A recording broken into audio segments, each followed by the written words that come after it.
Alléluia. Tu es admirable, Papa. Tu es merveilleux. Tu es notre Dieu. Abba, notre Père. Quelle grâce de pouvoir t'adorer comme notre Père. Merci d'avoir pourvu afin que nous puissions nous approcher de toi en tant que tes enfants et que nous puissions t'appeler Papa, Abba, Père. Nous sommes dans ta présence. Nous te bénissons. Merci pour la possibilité de pouvoir t'adorer ensemble. Même si nous ne sommes pas tous dans un même lieu physique, mais par la foi, à travers le Saint-Esprit, nous savons que nous regardons au même trône et que nous sommes dans ton saint lieu. C'est pourquoi nous te remercions pour ce mystère, pour ce miracle que nous apprécions davantage dans des temps comme ceux-ci. Parle-nous, Papa. Éduque-nous, instruis-nous, enseigne-nous comme un père à ses enfants. Au nom de Jésus, Amen. Gloire à Dieu. Alléluia. Nous bénissons le Seigneur de pouvoir avoir ce temps de communion et d'entretien ensemble dans la parole de Dieu à l'occasion de notre école pratique de l'esprit de prière et de la parole. Alléluia. Nous commençons une nouvelle série, une nouvelle saison qui nous guidera jusqu'à la fin de cette année par la grâce de Dieu. Alléluia. Et cette série est intitulée, comme notre pasteur, notre papa a commencé à l'enseigner, la prière triomphante. Alléluia. La prière triomphante. Dites avec moi la prière triomphante. Voilà, pas simplement la prière, mais la prière triomphante. Aujourd'hui, comme premier sujet, nous parlons de ceci. Une joie parfaite par des prières exaucées. Une joie parfaite par des prières exaucées. Qu'est-ce qui nous donne la joie? Est-ce que cette joie est parfaite? C'est ce que nous allons voir, ce que le Seigneur dit. Le Seigneur nous connaît, n'est-ce pas? Il sait que nous aimons la joie et qu'il nous arrive de nous réjouir. Mais il a pour nous une joie parfaite. Alléluia. Matthieu chapitre 7. Matthieu chapitre 7, versets 7 à 11. Demandez et l'on vous donnera. Cherchez et vous trouverez. Frappez et l'on vous ouvrira. Car quiconque demande, reçoit. Celui qui cherche, trouve. Et l'on ouvre à celui qui frappe. Lequel de vous donnera une pierre à son fils s'il lui demande du pain? Ou s'il demande un poisson, lui donnera-t-il un serpent? Si donc, méchant comme vous l'êtes, vous savez donner de bonnes choses à vos enfants, à combien plus forte raison votre Père qui est dans les cieux donnera-t-il de bonnes choses à qui?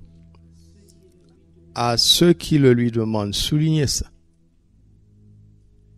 Dieu, qui n'est pas comparable aux pères de ce monde, qui dans leur méchanceté savent donner de bonnes choses à qui? À leurs enfants. Dieu qui est bon, qui est la bonté même, donne de bonnes choses à qui? À ceux qui le lui demandent. Si un enfant ne demande pas, voilà son problème. Alléluia. À ceux qui le lui demandent. Jean chapitre 16, versets 23 à 24. En ce jour-là, vous ne m'interrogerez plus sur rien. En vérité, je vous le dis, ce que vous demanderez au Père, il vous le donnera en mon nom. Ce que vous demanderez au Père, il vous le donnera en mon nom. Jusqu'à présent, vous n'avez rien demandé en mon nom. Demandez et vous recevrez afin que votre joie soit parfaite. Demandez et vous recevrez afin que votre joie soit parfaite. Pour que notre joie soit parfaite, qu'est-ce que nous devons faire? Nous devons demander et faire quoi? Et recevoir. Alors notre joie sera parfaite. Regardez ce que Matthieu dit. Matthieu dit que Dieu, notre Père, donne de bonnes choses à ceux qui le lui demandent. Dieu donne, n'est-ce pas? Nous osons demander et lui, il donne. Mais pour que notre joie soit parfaite, nous devons recevoir. Il y a 3 verbes. Il y a demander, Dieu donne et nous recevons. Alléluia. Nous pouvons donc échouer en matière de demande ou après avoir demandé, nous pouvons échouer en matière de recevoir. Dieu donne toujours. Alléluia. Il est disposé à donner avant qu'on ne demande. Et si on ne demande pas, il ne peut donner. Mais si nous demandons, il donne certainement. Mais après que nous ayons demandé, nous devons savoir recevoir ou bien savoir l'embaner, comme nous le comprenons maintenant. Vous voyez, ces phrases si simples disent déjà d'entrée de jeu beaucoup de choses. Alléluia. Dieu notre Père est tellement bon. Il est amour, il est bon, il est tellement généreux qu'il prend plaisir à donner à ses enfants qui le lui demandent. Il y prend plaisir. Alléluia. Je veux que nous soyons convaincus de cela. Dieu prend plaisir à donner largement. Il prend plaisir à donner généreusement. Il prend plaisir à donner abondamment. Il est triste quand personne ne demande parce qu'il ne peut donner. Il ne s'impose pas, il ne force pas. Il est triste. Réfléchissez maintenant pourquoi. Quand tu t'arrêtes là, tu commences à comprendre pourquoi Jésus dit « Jusqu'à présent, vous n'avez encore rien demandé en mon nom. » Nous le verrons. Il y a des choses, en fait, qui sont déjà là. Le Seigneur n'attend pas que nous prions pour que le soleil se lève. Il n'attend pas que nous prions pour que un certain nombre de choses soient disponibles pour tout le monde. Alors Jésus dit, mais jusque-là, vous vous servez de mon nom pour demander des choses qui sont disponibles. Dieu, cela ne lui procure pas la joie. Parce que il voit que ses enfants ne viennent pas chercher dans les profondeurs de son amour, dans les profondeurs de son abondance. Ils ne viennent pas puiser dans les choses essentielles. Ils se contentent de demander ce qui est déjà disponible, de demander ce pourquoi on n'a pas besoin du nom de Jésus. Ce que les païens reçoivent sans croire au nom de Jésus, voici les enfants de Dieu qui ont cru au nom de Jésus, vont avec le nom de Jésus demander ce que le nom de Jésus ne donne pas forcément, parce que les païens qui ne croient pas en ce nom le reçoivent. Alors Dieu est triste, parce qu'il a des choses beaucoup plus importantes à communiquer. Et la clé, le signe que notre demande est importante et que notre demande réjouit le cœur du Père, c'est l'expérience de notre part de cette joie parfaite. Alléluia. Voici un signe. Comme c'est l'ouverture du sujet, il faut que nous comprenions les rudiments, comme d'habitude. Le signe de notre part, que nous avons pris quelque chose de précieux auprès de Dieu notre Père, c'est l'expérience de la joie parfaite. Pas seulement la joie, mais la joie parfaite. Si Jésus parle de joie parfaite, cela veut dire qu'il y a des joies imparfaites. Amen. Il y a des joies imparfaites. Ce sont des joies charnelles, des joies artificielles, des joies éphémères, des joies qui sont basées sur des choses non essentielles, des choses non nécessaires et des choses non éternelles. Réfléchissez un peu. Quand ton pays gagne la Coupe d'Afrique des Nations, En fait, qu'est-ce que tu as gagné? Si ce n'est la joie d'avoir battu un pays voisin. En fait, c'est une joie qui trouve son plaisir dans le malheur des autres. C'est une joie malsaine. Malsaine. C'est une manière de se réjouir parce que les autres pleurent. C'est une joie méchante. C'est une joie imparfaite. C'est une joie en comparaison aux autres. Revenez dans le cadre familial. Dans le cadre familial, si un frère se réjouit du malheur de son frère ou de sa sœur, il y a un problème. Il y a un problème. Regardez les choses qui procurent la joie dans ce monde. Ce sont des joies imparfaites, des joies mauvaises, des joies méchantes. Et d'ailleurs, même si j'enlève la notion de méchanceté, comme je disais, quand ton pays gagne la Coupe d'Afrique des Nations, en réalité, tu n'as rien gagné. Cela ne va rien changer à ta vie. Rien du tout. Les athlètes qui ont mérité cette victoire vont être récompensés. Le pays va être récompensé parce que derrière la coupe, il y a une récompense. Mais personne ne va ressentir quoi que ce soit dans sa vie personnelle. C'est ce qui fait que dès le lendemain, on a oublié la joie. La vie revient comme avant. Dieu le Père n'est pas satisfait de nous donner des choses qui ne changent pas notre vie.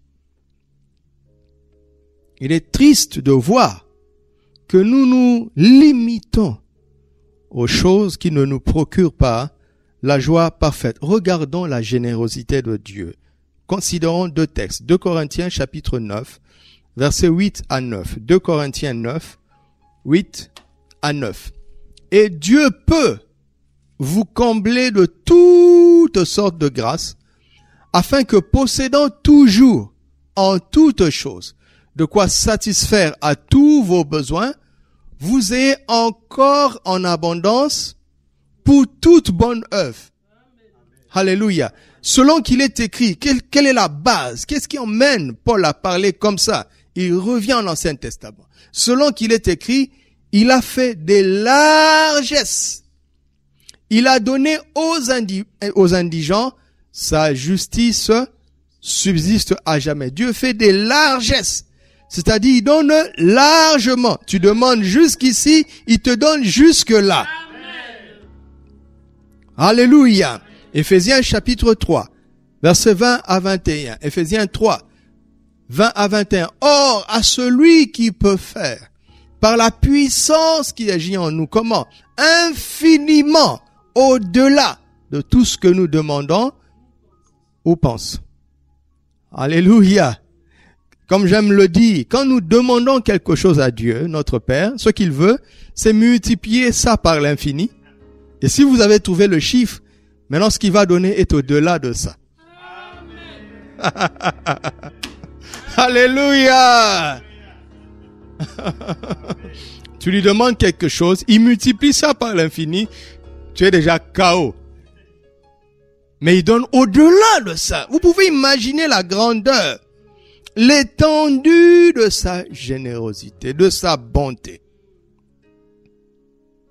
Et ce n'est pas une plaisanterie, c'est pas une parole pour nous donner une joie émotionnelle, c'est la vérité. Ce sont les Écritures. Anne gémissait devant le Seigneur pour un seul enfant. Un seul enfant. Parce qu'elle était fatiguée des moqueries de sa rivale. Au début, sa prière, c'était par rapport à sa rivale. Mais c'est trop bas, ça. Ne te rabaisse pas jusque-là. Ne demande pas à Dieu des choses en comparaison à quelqu'un d'autre. C'est trop bas. Et si cette personne n'existait pas, quelle serait ta base? Quelle serait la base de ta demande? Tu comptes pour Dieu. Il ne te regarde pas par rapport à qui que ce soit. S'il n'y avait que toi, Jésus serait allé à la croix. Alléluia!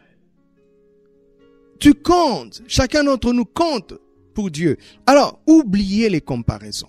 Nous ne sommes pas en compétition. Un enfant de Dieu n'est en compétition avec personne. Et son adversaire, c'est le diable. Il est trop grand pour avoir d'adversaire humain. Son adversaire, c'est le diable en personne. Même pas les démons, le diable en personne. Mais c'est un adversaire vaincu. Alléluia. Grâce au sang précieux de l'agneau. Alors, Dieu a donné à Anne plus qu'un fils. Un fils excellent. Le prophète Samuel. Le souverain sacrificateur Samuel. Il avait en même temps la fonction de juge, donc de roi en Israël. Tout ça, Anne ne pensait pas à ça. Dieu lui a donné plus qu'un fils. Et c'est ce Samuel qui va oindre les 2 premiers rois d'Israël. Et qui va oindre le plus grand roi d'Israël. Le roi qui sera l'image de Jésus, la représentation de Jésus, a été oint par Samuel. Tout ça, Anne n'avait pas demandé ça. Et vous savez, en bonus, après lui avoir donné un enfant qui dépasse tous ses entendements, Dieu va lui donner d'autres fils, dont on ne connaît même pas le nom. Ça, c'est le bonus. Quand il multiplie par l'infini, il met un bonus et c'est au-delà. Alléluia! Reçois cela au nom de Jésus. Jusque-là, vous n'avez encore rien demandé. Jusque-là, nous n'avons encore rien demandé. Et dans ce dernier trimestre de l'année, je voudrais que notre foi soit tellement édifiée que nos prières commencent à surprendre les anges. Alléluia! La Bible dit que les dominations dans les lieux célestes vont connaître par l'Église la sagesse infiniment variée de Dieu. Que tes prières surprennent plus que les hommes. Que tes prières aillent jusqu'à surprendre les anges. Alléluia! Alléluia! Dans le livre d'Apocalypse, la Bible dit qu'il eut environ un silence d'une demi-heure. Vous savez que les anges, les êtres vivants disent sans cesse, Saint, Saint, Saint est l'Éternel. Mais un jour, les saints étaient en train de prier, les êtres célestes se sont arrêtés pour écouter. Pour écouter. J'aimerais que quand tu es en train de prier durant cette saison, que les anges s'arrêtent et qu'ils regardent. Quelle est la réaction de Dieu par rapport à ta prière? Vous savez, il y a des prières qui ne font pas lever Dieu de son trône. Nous demandons des choses qui sont déjà là. Mais il est de ces prières qui vont chercher Dieu dans les profondeurs de son être et qui le touchent au plus profond de lui. Comme cette femme, quand elle a touché Jésus, alors que plusieurs le touchaient, plusieurs le pressaient, mais Jésus dit, j'ai senti qu'une force est sortie de moi. Alléluia. Je veux que tes prières arrachent des forces nouvelles dans la présence de Dieu. Alléluia. Alléluia. C'est notre aspiration durant cette dernière phase de l'année. Dites avec moi, c'est notre aspiration. C'est notre espérance. Christ en nous, l'espérance de la gloire. Alléluia. Alors, qu'est-ce qui procure le plus votre joie? Arrête-toi un peu. Réfléchis. Qu'est-ce qui te réjouit le plus dans la vie? Ou bien, qu'est-ce qui te réjouirait le plus? Puisque Jésus met la joie à côté de l'exaucement aux prières. Par exemple, si le fait d'avoir, je ne sais quoi, imagine ce que tu aimerais avoir, quelque chose qui dépasse tes moyens, et pour laquelle tu recours à la prière, cette chose montre la limite de ta joie. Et à cause de cela, ta prière n'ira jamais au-delà de tes centres d'intérêt, au-delà de ce que j'appelle les plafonds de ta joie. La chose qui te réjouit le plus ou qui te réjouira le plus déterminera la limite de tes prières. Tu ne peux pas prier au-delà de ça, à moins que tu pries hypocritement. On ne peut pas prier par la foi au-delà de nos centres d'intérêt. Retenez ça très bien. On ne peut pas prier par la foi au-delà de nos centres d'intérêt, au-delà de nos plafonds de joie, au-delà de nos aspirations les plus grandes. Et si ton aspiration est imparfaite, tu n'expérimenteras jamais la joie parfaite parce que ton exaucement sera imparfait. Alors Jésus est en train de nous dire, mes enfants, jusque-là vous n'avez rien demandé en mon nom. Depuis que vous me connaissez, j'ai considéré toutes les demandes que vous avez formulées en mon nom. C'est rien. Jusque-là, vous n'avez rien demandé du tout. Alléluia. Comme on raconte cette histoire, je pense que vous l'avez déjà entendu, c'est arrivé quelque part. Il y avait une chambre de prière, un lieu de prière dans une église, et c'était ouvert tous les jours.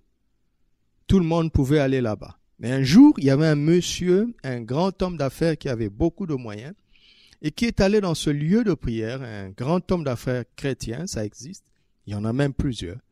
Et donc, il avait des dossiers d'investissement très, très, très importants. Et il demandait la direction divine dans ces choses. Et à côté de lui, il y avait un monsieur, un frère, qui demandait des choses dérisoires. Il priait tellement fort que ça déconcentrait cet homme d'affaires. À un moment donné, il est allé voir le frère. Il lui a signé le chèque. Il lui a dit, vas-y, maintenant laisse-moi, arrête d'attirer l'attention de papa. Vas-y. Il lui a donné un chèque. Vous savez, il y a de ces choses que même un païen peut résoudre ça en un clin d'œil. C'est pas normal qu'un enfant de Dieu en soit réduit à cela.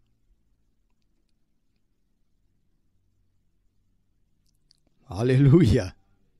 Regardez vos sujets de joie. Vraiment, je nous donnerai durant cette saison des conseils pratiques pour arranger votre vie de prière. Quand vous allez rentrer à la maison, bien après cette réunion, réfléchissez sur vos sujets de joie. Qu'est-ce qui va vous réjouir le plus? Notez-les sur un papier pour avoir une idée des limites de vos prières. Faites-le, je vous en prie. Vous ne pourrez jamais prier par la foi au-delà de vos sujets de joie. Et si vos sujets de joie sont imparfaits, vous n'expérimenterez jamais la joie parfaite. Parce que Dieu va exaucer, il va vous donner ce que vous demandez. Mais si ce que vous demandez est rien, alors votre joie, vous serez content. Vous serez content un jour, 2 jours. Mais vous n'aurez jamais une joie parfaite. Parce que ce que vous avez demandé ne vaut rien. Alléluia. C'est clair? Alléluia. Donc ce sont des bases que nous posons en matière de prière efficace, de prière triomphante. Toute bonne prière, notez ceci, repose sur 2 éléments. 2 éléments importants. Toute bonne prière repose sur 2 éléments importants. Le premier élément, c'est la foi. La foi en la parole de Dieu. Le deuxième élément, c'est la confiance en sa personne, en son caractère. Quand papa enseignait, il a dit ça et ça m'a beaucoup touché. Toute bonne prière, je n'ai pas dit toute prière, hein. J'ai dit toute bonne prière repose sur 2 éléments importants. La foi en la parole de Dieu et la confiance en sa personne, en son caractère. La confiance en son caractère. La foi en sa parole, la confiance en sa personne. Pourquoi? Parce que Matthieu 21, verset 22, le Seigneur nous dit ceci. Tout ce que vous demanderez avec foi, par la prière, vous le recevrez.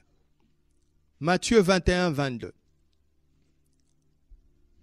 Tout ce que vous demanderez avec foi, par la prière, vous le recevrez. Regardez ce verset. Considérez-le attentivement. Le Seigneur est en train de dire ceci. Tout, absolument tout ce que vous demanderez avec foi, par la prière, vous le recevrez. J'ai déjà parlé de demander et de recevoir parce que papa va donner. Ce sont 3 verbes distincts qui correspondent à 3 réalités spirituelles distinctes. Mais il dit tout ce que vous demanderez mettons d'abord la foi entre parenthèses, il dit, tout ce que vous demanderez par la prière. Alléluia. Prier n'est pas toujours demander. Il y a une prière de demande. Mais prier ne veut pas dire demander. Réfléchis. Tu peux prier longtemps sans avoir rien demandé. Et tu sors de là frustré en te disant, Seigneur, je prie. Et tu n'agis pas. Mais Seigneur dit, j'ai enregistré ta prière. Je peux te la faire réécouter. Tu ne m'as rien demandé. Tu t'es lamenté. Tu as murmuré. Tu as accusé les autres. Tu as accusé les autres. Tu as parlé de tes manques. Mais tu ne m'as rien demandé. Le jour où le Seigneur m'a dit ça pour la première fois, j'étais tellement déçu de moi-même. Parce que parfois nous confondons lamentation et demande. Murmure et demande. Par exemple, si tu dis, oh, si je pouvais avoir un verre d'eau. Tu n'as pas demandé. Tu n'as pas demandé. Oh, pourquoi personne ne m'aide? Oh Seigneur, je suis seul. Oui, je le sais. Oh Seigneur, cette situation dure depuis longtemps. Oui, je suis au courant. Et tu t'arrêtes là. Tu n'as rien demandé. Regarde, réfléchis en toi-même. Tu vas voir que nous demandons parfois très rarement. Surtout dans les moments les plus difficiles. Alors, discipline ton âme, d'accord? Discipline ton âme. Quand tu vas dans ton lieu de prière, tu dois déjà avoir une idée des choses précises que tu veux demander. Tout ce que vous demandez par la prière. Alors le Seigneur dit, d'accord, vous avez compris que la prière est le moyen par lequel vous me demandez des choses, mais vous devez le faire avec foi. Amen. Il faut le faire avec foi. La foi en quoi? Je crois que Dieu va me donner ça. C'est pourquoi je le demande. Ça ne fonctionne pas comme ça. Le message prochain va nous montrer de quoi il est vraiment question. Nous devons avoir foi en ce que Dieu a dit dans sa parole. Amen. Nous devons avoir foi en cela. Quel que soit ton besoin, cherche dans les Écritures, cherche dans la parole de Dieu, où est-ce que Dieu s'est engagé à faire ça. Si Dieu ne s'est pas engagé, notre prière n'est pas une prière avec la foi. La foi vient de la parole de Dieu. Amen. Pourquoi? Parce que Jean 1:3 dit que toutes choses ont été faites par la parole de Dieu et rien n'a été fait sans la parole de Dieu. Dieu ne fait rien sans sa parole. Dieu ne fait absolument rien sans sa parole. Dieu ne fait pas par la prophétie. Dieu fait par sa parole. Oh Seigneur, parle-moi, parle-moi. Il s'est déjà prononcé sur le sujet. C'est écrit. C'est tellement sérieux qu'il a documenté ça. Il l'a documenté afin que quelqu'un puisse lui dire, Seigneur, tu as dit. C'est écrit. C'est tellement sérieux qu'il a documenté ça. Une bonne prière repose sur ce que Dieu a dit dans sa parole. Alléluia. En Jérémie 1:12, il lui dit, tu as bien vu, car je veille sur ma parole pour l'exécuter. Je veille sur ma parole pour l'exécuter. Et j'entends souvent les chrétiens dire, Dieu est derrière sa parole pour l'accomplir. Peut-être que c'est une autre version qui dit ça, mais j'aimerais que nous soyons scripturaires. D'accord? Dieu n'est pas derrière sa parole. Il est un avec sa parole. Alléluia. Il est un avec sa parole. Il est dans sa parole. Il est avec sa parole. Il est un avec sa parole. Il n'est pas derrière, comme si c'était deux personnes distinctes. Je ne sais pas qui a dit ça le premier. Alors, il veille sur sa parole. Il y veille. Alléluia. Quand tu as des problèmes dans la vie, cherche à faire coïncider tes problèmes avec la parole de Dieu.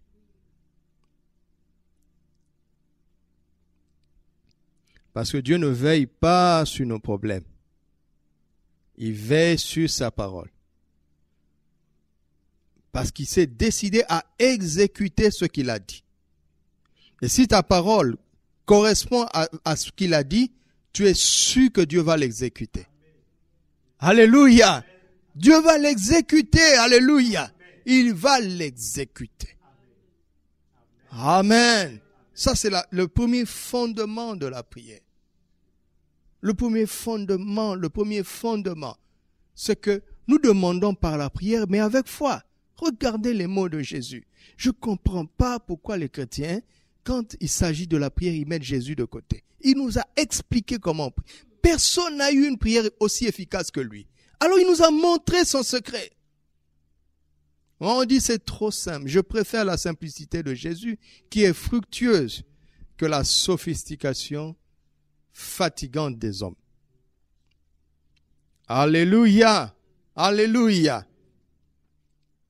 Sa parole d'abord, les Écritures. Ne mettez pas la prophétie au-dessus des Écritures. Et d'ailleurs, c'est la parole de Dieu qui juge la prophétie. Et même, chaque enfant de Dieu qui a l'Esprit de Dieu a autorité sur la prophétie. Et Dieu dit, retenez ce qui est bon. N'est-ce pas? Pourquoi il dit ça? Ça veut dire que tout n'est pas bon dans la prophétie. Mais les Écritures sont épurées 7 fois. Il n'y a rien de mauvais dans les Écritures. Amen. Alléluia. La prophétie est là pour confirmer, d'accord? Elle vient pour amplifier ce que le Seigneur a dit. La prophétie est donc très utile, très utile. La foi vient de la parole de Dieu. Amen. Le deuxième fondement d'une bonne prière, c'est la confiance en la personne de notre Dieu. La confiance dans le caractère de notre Père. Pourquoi est-ce que je dis ça? Le Seigneur nous dit dans Matthieu 7:11, « Si donc, méchants comme vous l'êtes, vous savez donner de bonnes choses à vos enfants, à plus forte raison votre Père céleste qui est dans les cieux donnera-t-il de bonnes choses à ceux qui le lui demandent. » Hébreux 11, verset 6, qui est très important, il dit, « Or, sans la foi, il est impossible de lui être agréable, d'être agréable à Dieu. Car il faut que celui qui s'approche de Dieu croit que Dieu, il dit croit que Dieu existe. » Le verbe est mal traduit. Parce que l'existence implique un commencement et une fin. Dieu il n'a ni commencement ni fin. Dieu n'existe pas. Dieu est. Il est seulement. Alléluia. Donc, nous devons croire. Il veut dire précisément ceci. Il faut que celui qui s'approche de Dieu croit qui il est. Alléluia.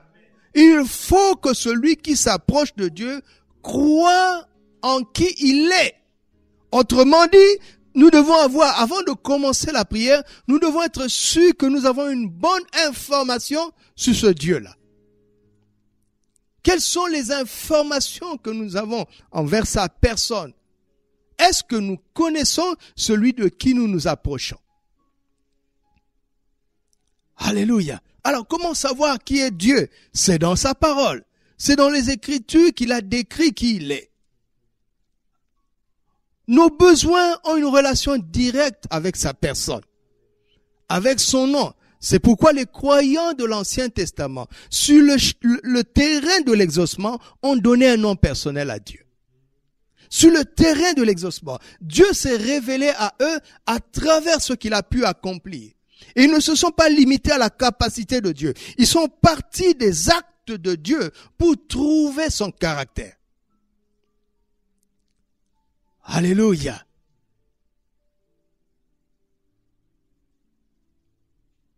Ils ont vu Dieu agir, répondre. Mais ils ne se sont pas limités aux réponses. Les réponses leur ont donné les bonnes informations, la révélation de sa personne, de son caractère. Qui est Dieu pour toi? Quand tu t'approches de lui, de qui tu t'approches? Et si on te dit que Dieu est bon, est-ce que tu crois qu'il est bon? Avant d'ouvrir la bouche pour demander, est-ce que tu crois qu'il est bon? Puisque la Bible te dit qu'il est bon. Vous voyez que dire que Dieu existe, c'est un peu bizarre. Et c'est comme s'il est là quelque part, il existe. Oui, il est dans les cieux. Mais mon problème est ici sur la terre. C'est pas ce que Hébreu veut dire. Il veut dire, il faut croire en qui il est. Pas en son existence, quelque part vague, non. En qui il est. Alors, il est bon. La Bible me dit qu'il est bon. Avant d'ouvrir la bouche, la Bible me dit qu'il est puissant, il est capable, il est généreux, il est merveilleux. Il peut me combler de toutes les grâces, au point que j'en ai encore, après avoir satisfait tous mes besoins, que j'en ai encore pour satisfaire les besoins des multitudes. C'est ce que la Bible dit à mon sujet, à son sujet plutôt. Question, est-ce que je le crois? Si je ne le crois pas, c'est ma bouche qui parle. Mais cela ne vient pas de mon cœur. Et Dieu n'appelle pas ça une bonne prière. Quand tu crois en ce que Dieu dit qu'il est, et que tu t'approches de lui, et que tu oses lui demander, parce que tu crois en son caractère, la Bible dit qu'il va te rémunérer. Alléluia.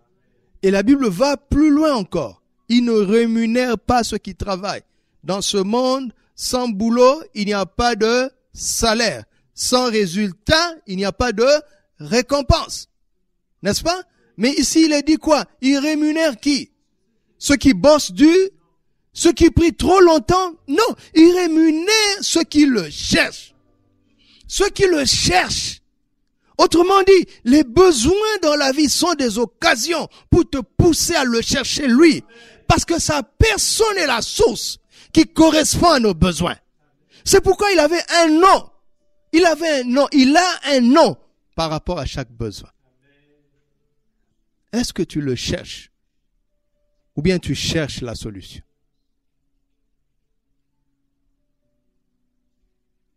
Il rémunère ceux qui le cherchent.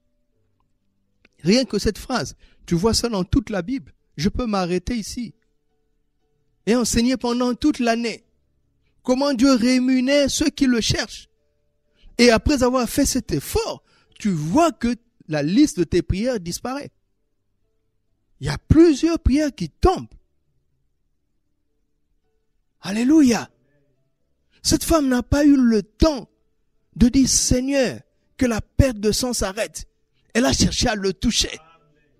À toucher sa personne. Et elle a touché de loin. Elle n'a pas pu toucher son corps. Elle n'a pas pu toucher son vêtement. Elle a touché le bord de son vêtement. La partie qui balayait la poussière. La partie la plus, entre guillemets, la moins valeureuse du vêtement. C'est ça qu'il a touché. Qui a produit ce qu'elle a reçu. Et si tu arrives à l'embrasser, et si Christ habite en toi, n'est-ce pas l'espérance de la gloire?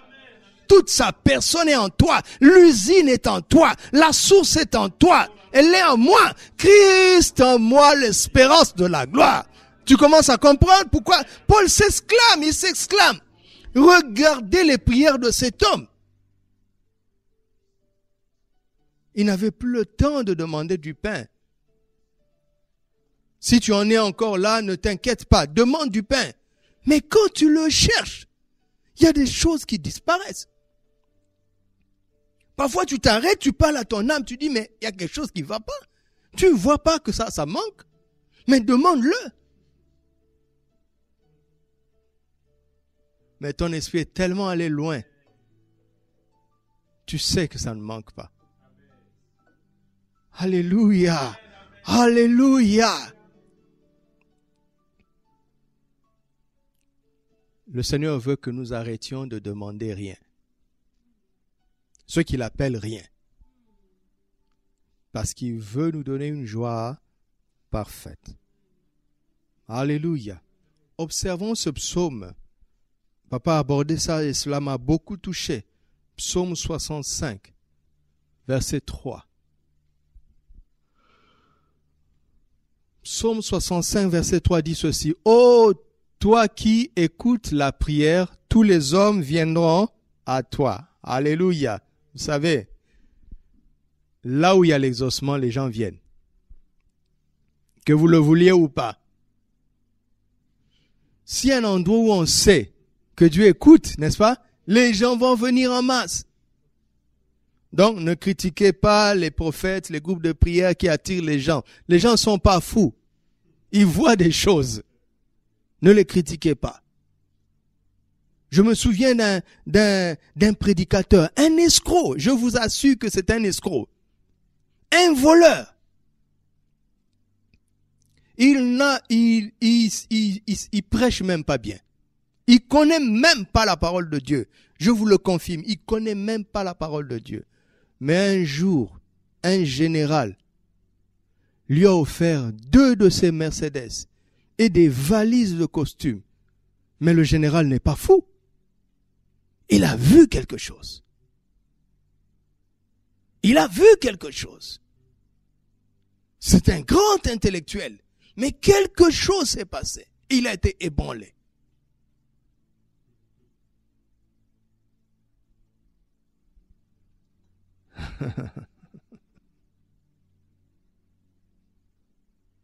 Là où on écoute les prières, les gens viennent. Alléluia. Maintenant, regardons ce que le texte dit. Le texte dit, « Oh, toi qui écoutes quoi? La prière, pas les prières. Tous les hommes viendront à toi. » Là où il y a certains phénomènes, les gens ne vont pas à Dieu. Parce que Dieu rémunère ceux qui le cherchent. Mais ces gens-là ne cherchent pas Dieu. Mais ils trouvent ce qu'ils cherchent. C'est pour ça que les gens vont là-bas. Ça ne veut pas dire que les gens vont à Dieu. Ils vont à leurs besoins. Mais puisque nous prêchons la parole de Dieu, il est dit ici que Dieu n'écoute pas les prières, mais Dieu écoute quoi? La prière. Il est de ces prières que Dieu appelle la prière. Est-ce que ta prière, Dieu l'appelle la prière ou pas? Parce que Dieu, si Dieu n'approuve pas ça comme la prière, Dieu n'écoute pas ça. Alléluia. Dieu écoute quoi? La prière. Dieu n'écoute pas les prières, mais il écoute la prière. Alléluia. Dieu écoute la prière. Est-ce que ma prière est la prière selon Dieu? Si ce n'est pas le cas, Dieu n'écoute pas. Peut-être que ça t'étonne ou ça te choque. Je te répète, si ta prière ou ma prière n'est pas la prière selon Dieu, Dieu ne l'écoute pas. Oh oui, mais j'ai demandé et j'ai reçu. Il y a des gens qui n'ont pas demandé ça et qui l'ont reçu aussi.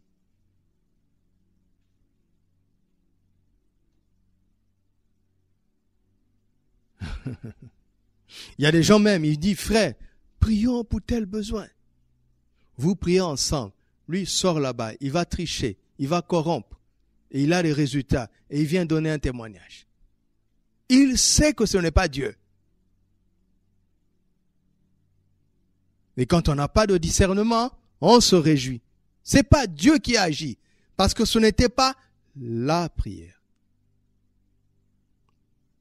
Nous devons apprendre à prier la prière. Parce que Dieu écoute la prière. Vous voyez? Tous les hommes doivent prier la prière.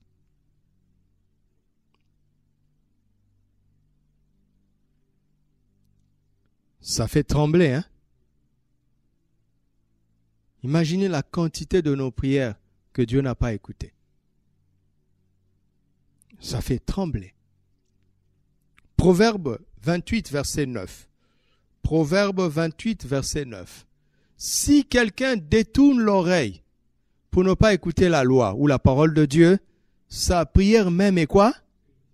Une abomination. C'est pour ça que Dieu n'écoute pas. Regarde, Dieu a déjà parlé, n'est-ce pas? Toi, tu détournes ton oreille pour ne pas écouter ce qu'il a dit. Qu'est-ce qu'il va faire? Lui aussi va détourner l'oreille pour ne pas écouter ce que tu dis. Parce que ta prière est une abomination. Si tu veux que Dieu écoute ce que tu dis, qu'est-ce que tu dois faire? Tu dois d'abord écouter ce qu'il dit.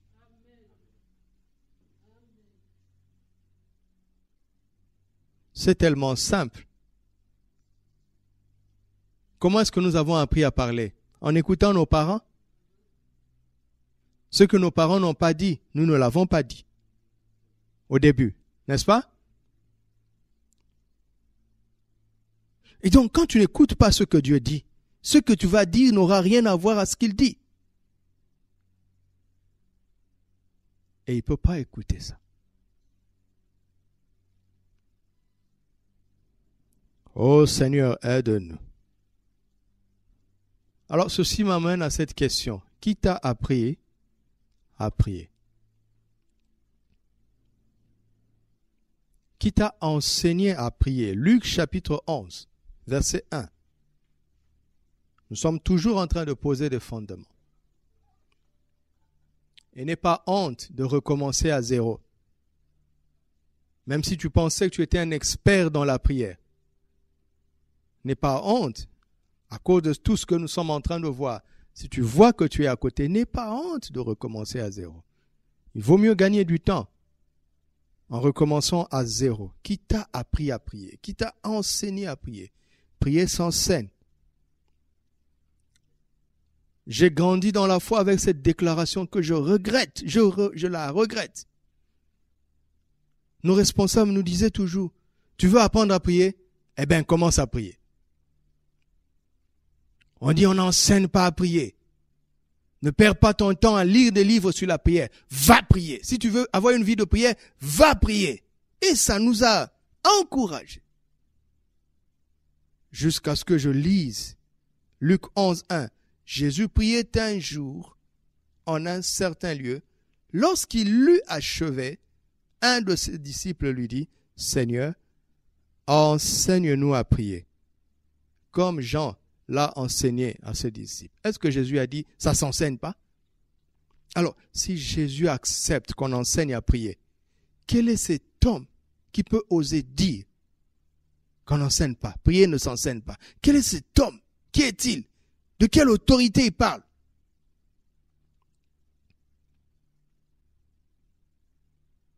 Le diable est derrière ça. Regardez toutes ces religions qui sont loin de Christ. Ces religions pratiquent la prière. Le diable n'est pas contre la prière. On vous dit tout le temps, le diable est contre la prière. Je vous dis que le diable n'est pas contre la prière. Il est derrière maintes et maintes religions qui prient. Le diable est contre ce que Dieu appelle la prière. Il n'est pas contre les prières. Il n'est pas contre. Regardez comment nos nations n'avancent pas. Les gens prient. Rien.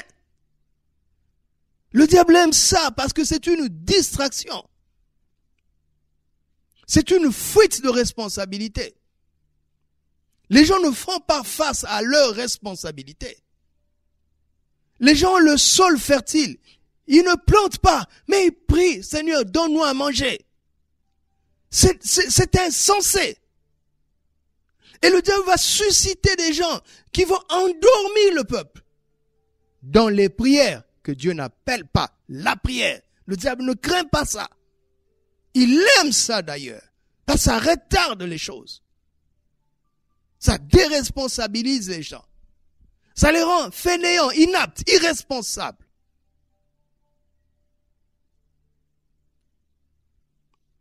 Mais la prière est une recherche. Dieu rémunère qui? Ceux qui le cherchent. La prière, il n'y a rien de plus fructueux que ça.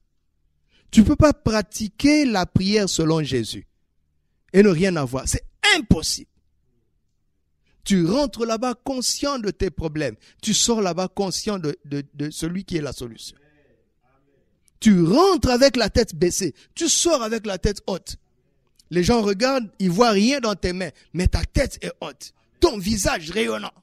Il est rayonnant de joie. Tu rentres courbé dans le lieu de prière. Tu te relèves, redressé, encouragé, fortifié, motivé, boosté. Ce n'est pas de machine à prier. C'est pas ça la prière. Vous m'entendez? La prière s'enseigne. Le plus grand homme de l'ancienne alliance, Jean-Baptiste, parmi tous ceux qui sont nés de femmes, personne n'est plus grand que lui. Les Moïse, tous les grands prophètes sont à la queue leu derrière Jean-Baptiste. Et le plus grand de tous les temps, Jésus-Christ, ont eu une chose en commun. C'est pas qu'ils priaient, Élie priait, Moïse priait. Mais ils enseignaient à prier. Regardez qui a enseigné à prier. Regardez dans la Bible, qui a enseigné les gens à prier. Il y avait l'école des prophètes. Ils enseignaient comment exercer le ministère prophétique. Il y avait l'école sacerdotale. Ils enseignaient comment servir. Jésus et Jean-Baptiste étaient des formateurs en matière de prière.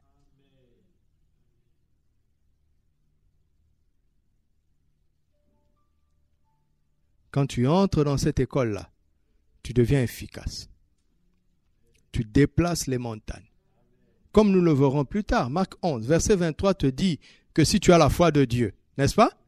Tu diras à cette montagne, tu déplaces, mais le secret se trouve dans le verset 24. Les gens ne savent pas, ils ne regardent pas ça. Affiche, on va voir. Le secret est caché. Verset 24. C'est pourquoi je vous dis tout ce que vous demanderez en priant. Les paroles pour déplacer les montagnes viennent d'où? Du lieu secret. Les gens pensent que tu sors, tu déplaces les montagnes, après tu vas prier. Tu auras la honte de ta vie. C'est renversé. Comment est-ce qu'Élie s'est levé comme ça? Il dit, il n'y aura plus de pluie sinon à ma parole. Élie, tu as oublié toute la physique. L'évaporation continue. Donc les nuages vont se former. Tu n'es pas allé à l'école, Élie.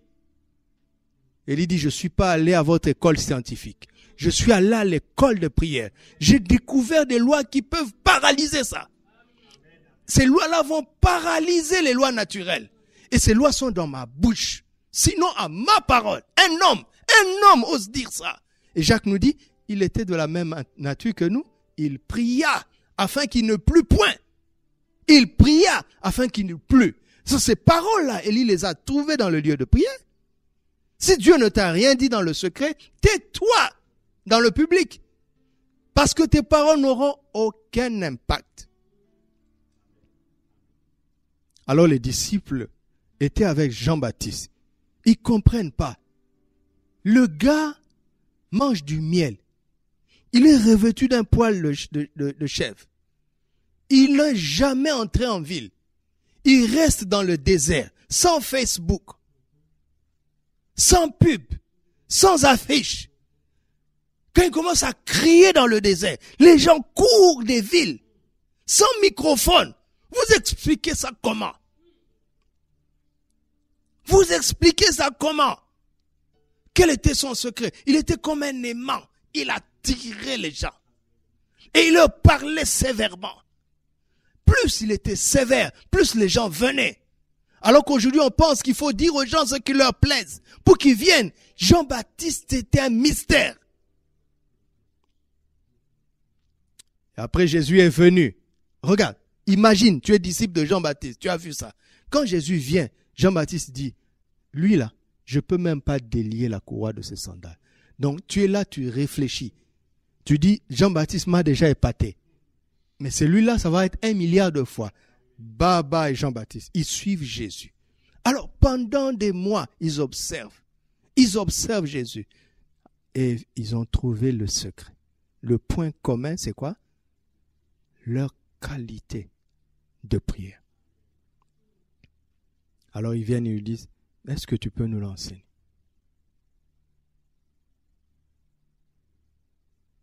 Tu m'entends? Alors, qui t'a enseigné à prier? Moïse?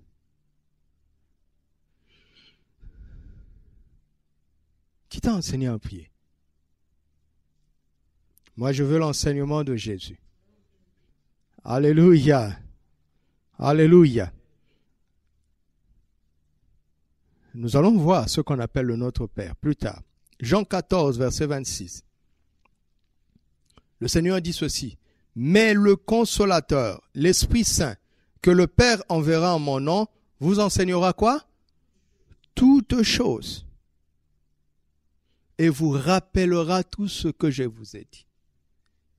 Autrement dit, quand Jésus a enseigné sur la prière, il n'avait pas tout dit. Et il savait qu'ils allaient oublier. Alors il promet que quand le Saint-Esprit va venir, il enseignera toutes choses, mais nous restons sur le sujet de la prière. Le Saint-Esprit va vous rappeler l'enseignement de Jésus sur la prière et il va vous emmener plus loin. Alléluia. C'est pourquoi celui qui doit nous enseigner à prier aujourd'hui, c'est qui? C'est le Saint-Esprit.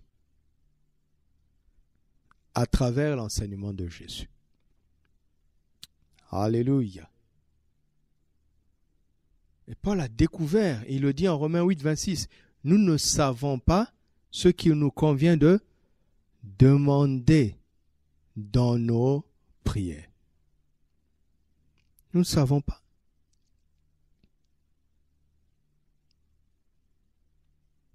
Mais l'Esprit lui-même intercède par des soupirs inexprimables. Alléluia. Ce sont les paroles du Seigneur qui sont en train de s'accomplir là. Amen. Ce sont les paroles du Seigneur. Donc, la prière s'enseigne. Dites avec moi, Seigneur, enseigne-nous à prier. Saint-Esprit, enseigne-nous à prier. Alléluia. Jean chapitre 11, versets 40 à 42. Nous allons voir combien était efficace la vie de prière du Seigneur. Combien elle a été efficace. Combien la vie de prière du Seigneur a été efficace. Jésus lui dit, ne t'ai-je pas dit que si tu crois, tu verras la gloire de Dieu? Ils ôtèrent donc la pierre.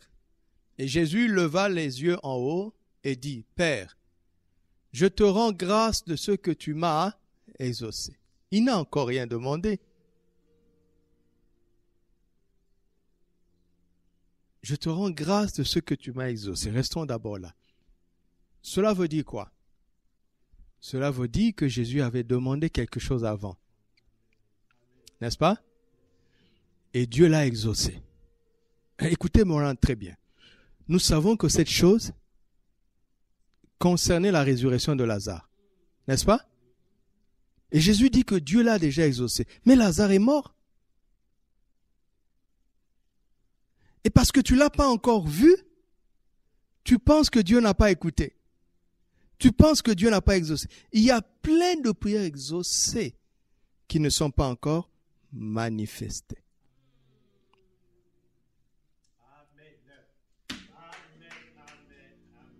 Alléluia. Quand Jésus ose dire, nous le verrons, tout ce que vous demanderez en mon nom. Si tu as prié ce que Dieu appelle la prière, tu l'as fait par la foi. Et au nom de Jésus, tu as rempli les conditions. Tu es exaucé dans le lieu secret. C'est pourquoi tu as la paix. La paix est un signe que tu es exaucé. Mais ce n'est pas encore manifesté. Alléluia. Jésus dit qu'il a déjà été exaucé. Il est exaucé au passé. Maintenant, il nous explique. Verset suivant. Pour moi, je savais que tu m'exauces toujours.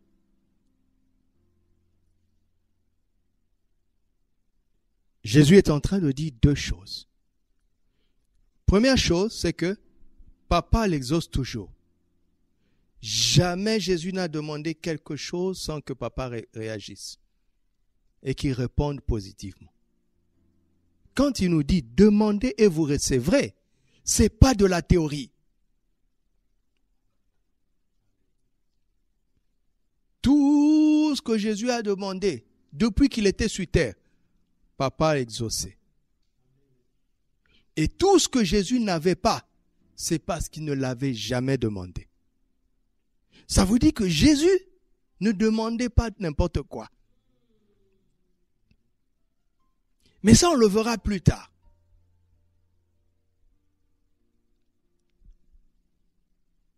Et vous savez, parfois Dieu nous exauce, mais on ne le sait pas. Ça, c'est la deuxième information. C'est que le Père exauçait toujours Jésus et Jésus le savait. Il y a beaucoup de demandes que tu as faites. Papa a répondu, mais tu ne le sais pas.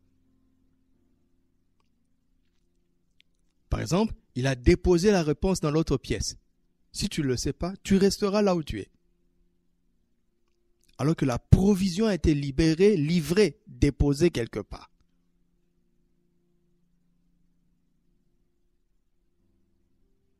Comme ton email là, ta boîte mail. Tu as écrit, on t'a répondu, mais il faut que tu te connectes. N'est-ce pas? Ton WhatsApp, tu as envoyé un message, on t'a répondu. Mais si ton téléphone est éteint, tu le sais pas. Et la vie, elle est comme ça, elle est simple. La vie est simple. La vie est simple. Cette veuve de Sarepta, tous les jours, elle rationnait la nourriture. Parce que ça diminuait. Allez savoir, un homme débarque chez vous et vous dit, donnez-moi votre dernier repas. Et tu le fais. Cette femme devait crier à Dieu. Elle devait dire, Seigneur, après ce repas, qu'est-ce qui va se passer? Nous ne connaissons pas son expérience, mais elle a discerné que la réponse était en Élie. Si tu ne sais pas, Dieu t'a exaucé, mais tu ne sais pas, tu vas passer à côté. Alléluia. Tu vas passer à côté. Combien de fois les gens sont passés à côté de la guérison? Combien de gens ont enterré leurs enfants prématurément alors que Jésus était là? Demandez aux Nazaréens. Ils ne savaient pas que la réponse était dans cette personne. Ils ne le savaient pas. Combien de croyants passent à côté de réponses? Des croyants qui ont prié, qui ne savent pas qu'ils sont exaucés. Combien de chrétiens savent aujourd'hui que toute chose concourt à leur bien? Ils ne le savent pas. Ils passent à côté parce qu'ils ne le savent pas. Cette pandémie doit concourir à notre bien. Mais si tu ne le sais pas, tu passeras à côté de son bénéfice. Bénéfice, pasteur, avec cette affaire? Oui. Oui, parce que Dieu est trop grand pour le faire. Et je le sais. Alléluia. Nous le savons. Amen. Et Jésus dit, mais j'ai parlé à cause de la foule qui m'entoure, afin qu'ils croient que c'est toi qui m'as envoyé. Il a parlé pour que les gens croient en lui, pour leur salut. Il n'a pas parlé pour la résurrection de Lazare. Vous m'entendez? Ça, il avait déjà obtenu dans le lieu secret. Regardez comment il parle à ses disciples. Il dit, Lazare dort. Je vais le réveiller. Les disciples n'ont pas compris. Il dit, Lazare est mort, mais pour vous, je me réjouis. Allons le réveiller. Il était déjà exaucé. Mais là, il parle pour que les gens croient en lui pour être sauvés. Amen. Amen. Et ça arrive dans nos vies. Il y a des situations qui tardent. Parce que les gens qui doivent être touchés ne sont pas encore là. Amen. Dieu pense au salut de quelqu'un. Pour ton bien-être, il a déjà pourvu. Et il sait que tu lui fais confiance. Il sait que tu pourras attendre parce que tu l'aimes, tu lui fais confiance. Alors il veut se servir de ça. Il dit cette maladie n'est pas pour la mort, mais pour la gloire de Dieu. Quel bonheur de voir Dieu passer par moi pour sauver quelqu'un. Si tu n'as pas cet amour-là, tu vas dire Seigneur, je m'en fous, donne-moi pour moi. Tu l'auras après et ta joie ne sera pas parfaite. Mais si quelqu'un t'embrasse au ciel et te dit, frère, je suis ici grâce à toi, parce que je voyais comment tu tenais le coup dans ces situations difficiles et tu étais toujours là.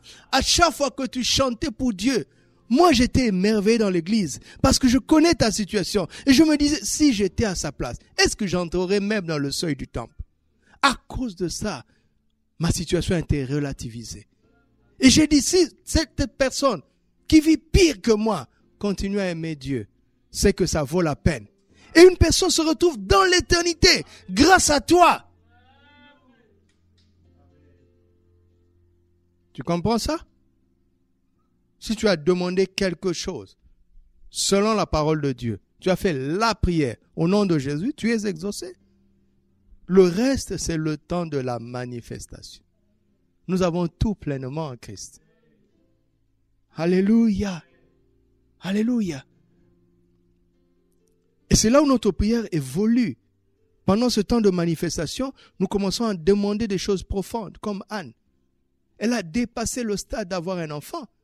Comme elle était habituée au temple, elle a dû voir le désordre qui y régnait. Elle a dû voir ce que les sacrificateurs faisaient. Elle a dit à Dieu, il faut une nouvelle génération de serviteurs. Je te donne mon enfant comme la tête de proue de cette nouvelle génération. L'enfant qu'elle n'a pas, elle la donne à Dieu. Ça veut dire qu'elle l'avait. Alléluia. Pierre a dit, ce que j'ai, je te donne, n'est-ce pas? Quand tu donnes, c'est parce que tu as. Comment va-t-il donner un enfant qu'elle n'a pas? Elle avait saisi en esprit. Alléluia. Gloire à Dieu. Voilà la prière du Seigneur. Amen. Donc, la prière de la foi. La clé, c'est la foi. Il dit, si tu crois, n'est-ce pas? Tu verras la gloire de Dieu. Mais après, le Seigneur prie. Donc, la prière de la foi déclenche, dévoile et manifeste la gloire de Dieu. La foi appelle la gloire de Dieu. Mais c'est la prière de la foi qui la dévoile, qui la manifeste, qui la déclenche. Amen. La prière de la foi. La prière de la foi est donc très importante. Amen. Alors nous allons conclure en écoutant un peu le Seigneur. Comment est-ce qu'on prie par la foi? Amen. Nous allons écouter le Seigneur. Écoutons d'abord le frère du Seigneur. Jacques, frère du Seigneur. Jacques chapitre 5, versets 13 à 15. Il pose une question, il dit, quelqu'un parmi vous est-il dans la souffrance qu'il prie? Amen. Si tu es dans la souffrance, ne te lamente pas. Prie. Amen. Quelqu'un est-il dans la joie? Qu'il chante des cantiques. Quelqu'un parmi vous est-il malade? Qu'il appelle les anciens de l'Église, mais que les anciens prient pour lui, en loignant d'huile au nom du Seigneur. Verset 15. Et l'onction d'huile sauvera le malade. L'onction d'huile? Non. La prière de la foi sauvera le malade, et le Seigneur le relèvera. Amen. Quand on considère cette portion, on a l'impression que Jacques dit plusieurs sujets. N'est-ce pas? Que c'est un langage décousu qui dit plusieurs sujets. Dis-moi un peu. Qui d'entre nous prie longtemps sans chanter?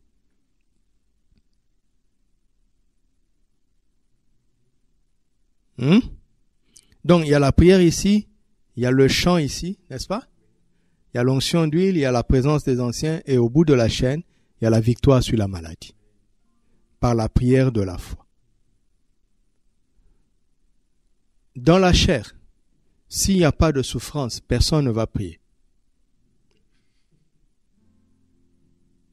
Oui, je te parle de toi, là. Quand tout va bien, tu n'as pas tendance à prier. La chair est comme ça. Donc parfois, il y a quelques fouets, quelques souffrances, quelques mauvaises nouvelles, quelques difficultés pour te remuer un peu. Mais le Seigneur nous dit priez sans cesse.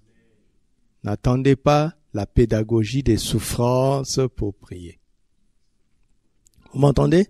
N'attendez pas les rappels de la souffrance pour prier. Quand même, vous ferez bien de m'écouter, non? Parce que nous sommes prévenus. Si je ne prie pas, la souffrance viendra m'appeler à prier. La souffrance va devenir mon tremplin de prière. Je ne veux pas que la souffrance soit ton tremplin de prière. Mais comme l'écriture est l'écriture, l'enfant de Dieu qui ne prie pas sera rappelé par la souffrance. Donc, si tu veux minimiser les souffrances dans la vie, qu'est-ce que tu dois faire? Tu pries sans cesse. Alléluia. Alors, il y a ici la souffrance qui fait prier et la joie qui fait chanter. Amen. Regardez comment la Bible est intéressante. Tu peux prendre ça comme des principes décousus, enfin séparés, mais comme c'est un tout là, tu mets ça ensemble. Jésus nous a dit, jusque-là vous n'avez encore rien demandé. Demandez afin que votre joie soit... Quelqu'un qui prie parce qu'il souffrait, s'il commence à chanter, qu'est-ce qui s'est passé? Il a été exaucé parce que la joie est venue. Alléluia. La joie est venue. La joie est venue. Mais il y a de ces situations, ça peut être la maladie ou autre chose, où tu as besoin des anciens. Et ils viennent avec l'onction d'huile. Mais le Seigneur dit, prends garde. Ce n'est ni les anciens par eux-mêmes, ni l'huile par elle-même. Mais c'est quoi? Une seule encore. Une seule prière, la prière de la foi. Cela veut dire que les anciens doivent être en accord. Toi et les anciens, vous devez être en accord. Et les prières que vous allez faire vont être une seule prière. Là où 2 ou 3 s'accordent en mon nom pour demander une chose quelconque, cela leur sera accordé. Et en l'occurrence ici, les anciens pratiqueraient l'onction d'huile comme un signe d'obéissance à la parole de Dieu. Parce que c'est écrit, mais ce n'est pas un acte magique. Nous devons le faire par la foi. Amen. Et s'il a commis des péchés, il lui sera pardonné. Cela veut dire qu'il faut qu'il y ait un temps d'aveu, un temps de confession et d'encouragement dans la grâce de Dieu. Alléluia. Quand tu souffres et que tu vas prier, vas-y avec l'espérance de la joie. L'espérance de l'exaucement. Alléluia. La souffrance peut t'éloigner de Dieu, t'emmener à te décourager. La souffrance peut te pousser à te jeter dans ses bras. Je te propose la deuxième alternative. Alléluia. Et tu expérimenteras une joie parfaite qui va éclater en cantique de réjouissance à la gloire de notre Seigneur. Amen. Il y a donc une joie parfaite que le Seigneur réserve pour nous. Et à cause de grandes choses, je termine là, à cause de ces grandes choses, de ces choses plus importantes que Dieu notre Père réserve pour nous, cela suscite de la jalousie à l'ennemi. Mais comme le diable fait toujours des œuvres qui le trompent, quand il nous attaque, il ne sait pas que c'est un piège en même temps. Dieu se sert toujours des attaques de l'ennemi, des souffrances que nous rencontrons parfois, pour nous emmener à expérimenter une joie profonde. Alléluia. Il y a une souffrance quelque part, n'aie pas peur. Il y a une difficulté, il y a un manque, il y a un besoin, Il y a un obstacle, il y a une adversité, il y a une résistance, n'aie pas peur. C'est pour cela que nous sommes dans la saison de la prière triomphante. Alléluia. Pendant ce temps de pandémie, nous allons terminer cette pandémie dans la prière triomphante. Et je crois que nous allons sortir de cela victorieux. Parce que nous avons été prévenus dès le début de l'année. C'est l'année du combat spirituel victorieux. Amen. Et le Saint-Esprit sait comment il conduit son peuple à travers son serviteur, notre pasteur, qui nous a appris toutes ces choses que nous avons partagées. Et en cette fin de l'année, nous sommes en train d'utiliser la dernière clé pour mettre définitivement terme à ce combat et entrer dans notre victoire. Et que ce soit une victoire triomphante. Au nom de Jésus. Alléluia. Alléluia. Baissons nos têtes dans la prière. Nous allons terminer simplement ce soir. Y a-t-il une souffrance quelque part? Y a-t-il une difficulté quelque part? Y a-t-il une peine quelque part? Y a-t-il un besoin quelque part? Y a-t-il un manque quelque part? Y a-t-il un vide quelque part? Y a-t-il un échec quelque part? Y a-t-il une opposition quelque part? As-tu reçu de mauvaises nouvelles ces derniers jours? Y a-t-il une lassitude? Que cette souffrance te pousse dans la prière et que l'Esprit te pousse à chercher pas seulement la solution, mais à chercher le Seigneur, car il rémunère ceux qui le cherchent. Il rémunère ceux qui le cherchent. Il rémunère ceux qui le cherchent. Alors, commence à parler de cette souffrance au Seigneur. Parle de cette souffrance au Seigneur. Parle de cette souffrance au Seigneur. Nomme-la, mentionne-la. Dis-le lui distinctement. Tu n'es pas en train de lui apprendre quoi que ce soit. Tu n'es pas en train de lui expliquer quoi que ce soit. Il sait toutes choses. La Bible dit qu'une parole n'est pas encore sur nos bouches qu'il la connaît déjà. La Bible dit que notre Père Céleste sait de quoi nous avons besoin avant que nous le lui demandions. Mais il veut que nous lui exprimions notre conscience, notre foi, en lui demandant simplement, Papa, voici cette situation. J'implore ta grâce maintenant. Au nom de Jésus, je demande ton aide. Je demande ton intervention. Je demande tes solutions maintenant. Au nom de Jésus. Père, je te présente cette situation. Elle me fait souffrir de temps en temps. Elle me donne des peines de temps en temps. En tout cas, elle ne réjouit pas mon âme. Elle m'attriste souvent. Je te la présente, je te la présente, je te la présente. Oh Papa, viens à notre secours. Tu as dit dans ta parole, approchez-vous du trône de la grâce pour obtenir, avec assurance, pour obtenir miséricorde et être secouru dans vos besoins. Je viens maintenant donc à ton trône de la grâce, sans aucun mérite. À travers le sang précieux de Jésus, je m'approche avec assurance, à travers le sang de Jésus, pour obtenir miséricorde et être secouru. Père, maintenant au nom de Jésus, je te demande de secourir chacun de tes enfants. Tout celui qui est en train de nous suivre en ce moment et qui te présente cette souffrance, cette requête, ces besoins. Ô Père, exauce maintenant. Au nom de Jésus, nous recevons. Nous recevons ta solution maintenant. Au nom de Jésus, nous recevons ta solution. Nous recevons ta solution.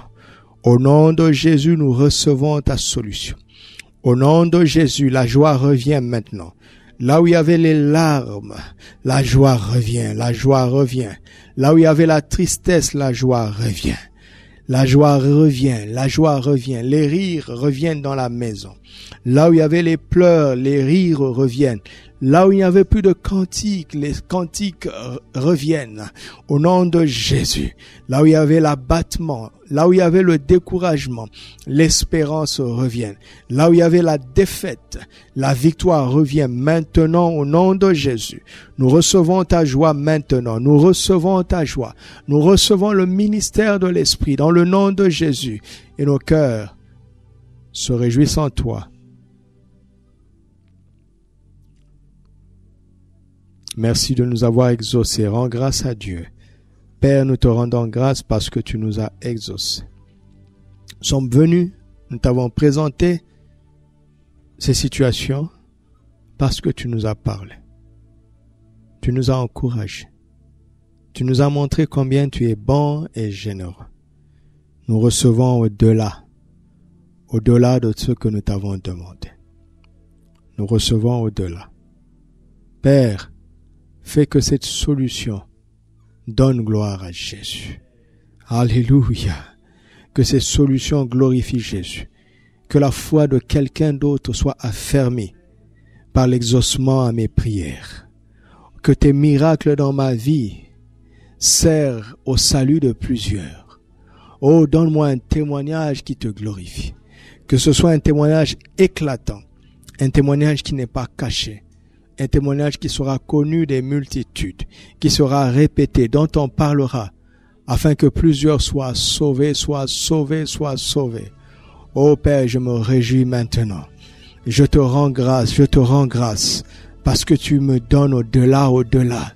J'avais besoin de quelque chose de précis, mais je vois des âmes sauvées à travers cet exaucement. Je vois des âmes affermies à travers cet exaucement. Je vois des âmes édifiées à travers cet exaucement. Et je te remercie. Tu m'as donné au-delà. Tu nous as donné au-delà.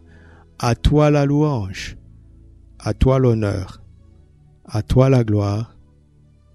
Dans le nom de Jésus. Alléluia. Gloire à Dieu. Merci Seigneur. Alléluia. Merci Seigneur. Nous bénissons ton nom. Dieu est bon, n'est-ce pas? Alléluia. Alléluia. Nous allons terminer cette réunion. Prépare ton offrande. Et nous allons chanter ce cantique parce que nous sommes dans la joie, n'est-ce pas? Dieu est bon. Il est bon pour moi.